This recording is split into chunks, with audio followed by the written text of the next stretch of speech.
कोल्हापूरमध्ये रंगपंचमीला अगदी उत्साहात सुरुवात झाली आहे। डीजेच्या तालावर ठेका धरत महिलांनी देखील रंगपंचमी साजरी केलेली आहे। कागलमधील पाझर तलावाजवळ हा रंगपंचमीचा उत्साह पाहायला मिळतो। आवाज थोडासा कमी वाटतो, आणखी जोश पाहिजे। कोल्हापुरातली रंगपंचमीच्या उत्साहाची ही दृश्य आपण पाहतो।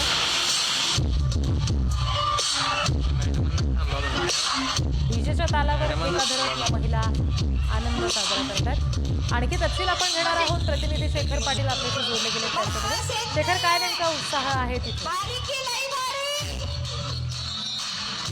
आवाज थोडासा कमी वाटतो, आणखी जोश पाहिजे। आणि कोल्हापूर आणि पश्चिम महाराष्ट्रातल्या विविध ठिकाणी खरं तर रंगपंचमी दिवशी जी आहे ती या ठिकाणी रंगांची उधळण करत या ठिकाणी हा सण साजरा केला जातो। आपल्याला माहिती आहे की पश्चिम महाराष्ट्र असू दे, विदर्भ असू दे, या ठिकाणी धुळवडी दिवशी जे आहे तो मोठा उत्साह रंगपंचमीचा पाहायला मिळतो। मात्र कोल्हापुरात अर्थातच रंगपंचमी कधी येते याची वाट अनेक जण पाहत असतात आणि तो उत्साह जो आहे तो कशा पद्धतीनं आहे ते सुरुवातीला मी दाखवतो। आपण जर बघितलं तर या महिला मोठ्या प्रमाणात या ठिकाणी आता दाखल व्हायला सुरुवात झालेली आहे। कोल्हापुरात अनेक ठिकाणी अशा पद्धतीनं रंगपंचमीचं आयोजन जे आहे ते करण्यात आलेलं आहे। कोल्हापुरातल्या कागल या ठिकाणी असणाऱ्या पाझर तलाव या ठिकाणी सध्या आपण उभे आहोत आणि या ठिकाणी पाहतोय महिलांचा उत्साह, विशेष करून या ठिकाणी या रंगपंचमीचं आयोजन करण्यात आलेलं आहे। त्यामुळे या महिलांचा उत्साह अतिशय मोठ्या प्रमाणात पाहायला मिळतोय। सकाळपासूनच गर्दी जी आहे ती या ठिकाणी आहे। ज्याने आयोजन केले ते काळभर साहेब देखील आहेत। काय सांगाल, एकंदरीत अशा मोठ्या प्रमाणात उत्साह आपण रंगपंचमीला या ठिकाणी पाहायला मिळतो? महिलांना तसं अशा पद्धतीच्या प्रायव्हेट कॅम्पसमध्ये असा एन्जॉय करता येत नव्हता। नामदार मुश्रीफ साहेबांच्या प्रयत्नात कागलला पाझर तलाव, मिनी गोवा हे कृत्रिम धबधबा तयार झाला आणि त्यांच्या संकल्पनेतून आज आपण कमी रेटमध्ये हा रंगमहोत्सव कागलमध्ये भरवलेला आहे। मी सर्वांना रंगपंचमीच्या आणि आमच्या कागल शहरातल्या आणि इतर आलेल्या सर्व पर्यटकांचं या ठिकाणी स्वागत करतो आणि खास करून पुढारीचा आभार मानतो की पुढारी न्यूजनं या ठिकाणी आमची बातमी आणि आमची दखल घेतली। तर मी रिधी पुन्हा एकदा इथली दृश्य जी आहे ती या ठिकाणी दाखवतो। त्या ठिकाणी काही महिला ज्या आहेत त्या यासाठी बोलण्यासाठी खरं तर या ठिकाणी इच्छुक आहेत का बघूयात, कारण अनेक महिलांचा उत्साह सकाळपासून पाहायला मिळतात। तुम्ही देखील आज रंगपंचमी साजरी करताय, काय सांग?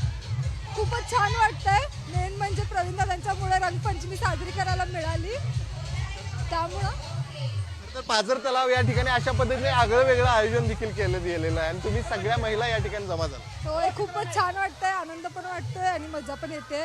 पहिल्यांदा कागलमध्ये काहीतरी वेगळं घडतंय त्यासाठी। रिधी आपण बघितले तर या सगळ्या महिला आहेत आणि त्यांच्याकडून हा उत्साह जो आहे तो पाहायला मिळतोय आणि नक्कीच कोल्हापुरातल्या अनेक ठिकाणी अशा पद्धतीनं रंगपंचमीचं आयोजन करण्यात आलेलं आहे आणि त्यांच्याकडून खरं तर या रंगपंचमीची या ठिकाणी रंगपंचमी खरं तर साजरी केली जाते। अजूनही काही महिला आहेत, काय सांगायला, एकदम उत्साहाचं वातावरण सकाळपासून कोल्हापुरात पाहायला मिळतं आणि विशेष करून पाझर तलाव या ठिकाणी। हो, खूप छान वाटतंय आणि हे सगळं मुश्रीफ साहेबांच्यामुळं आणि काळभर साहेबांच्यामुळे हे शक्य झालेलं आहे आणि आज सगळ्या महिला इथं जमलेल्या आहेत, पूर्णपणे रंगपंचमीचा आनंद घेत आहेत। त्याबद्दल मी खरोखरच धन्यवाद आहे मुश्रीफ साहेबांसाठी आणि काळभर साहेबांसाठी। धन्यवाद। खूप छान वाटतंय, मुलांना घेऊन आलेलं आहे। रंगपंचमी तर खूप छान झालेली आहे। खरं तर हा सगळा उत्साह देखील आहे। काय सांगाल, सकाळपासूनच आज या ठिकाणी पाण्यामध्ये खरं तर तुम्ही जरा लवकरच आलो इथं, त्यामुळे आमच्या पोरगीला खेळायला खूप मजा वाटत आहे आणि खूप छान इव्हेंट आहे।